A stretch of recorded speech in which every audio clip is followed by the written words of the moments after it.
Bekas Perdana Menteri Najib Razak mendedahkan Presiden Warisan Shafie Apdal merupakan menteri yang kerap menolak pelaksanaan tender terbuka, sebaliknya memilih tender terhad sewaktu menjawat tugas Menteri Kemajuan Luar Bandar dan Wilayah.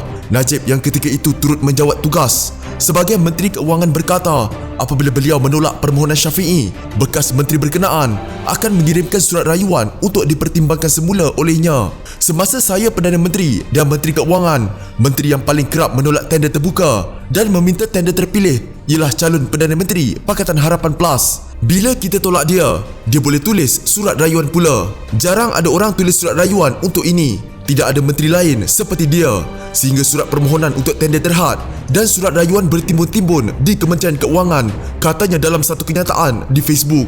Najib turut memuat naik gambar dua pucuk surat yang ditandatangani oleh Shafie pada 2013 dan dikirim kepada Najib dan bekas Menteri Keuangan 2 Ahmad Husni Muhammad Hanazlah. Dalam surat kepada Najib, Shafie merayu supaya beliau menimbangkan semula secara tender terpilih projek laluan alternatif menghubungkan Parit Jalil dan Bakau Condong di Batu Pahat, Johor.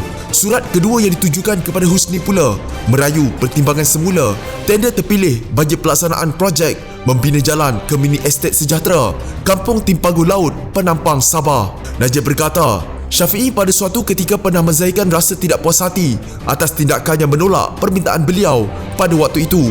Bila dia jadi Perdana Menteri ke-9 PH+, bolehlah dia luluskan tender-tender dia sendiri pada masa depan.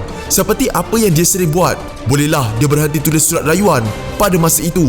Sindir Najib merujuk kepada penamaan Shafie sebagai calon Perdana Menteri Pakatan Harapan sebelum ini sekiranya gabungan itu berjaya merampas semula Putrajaya.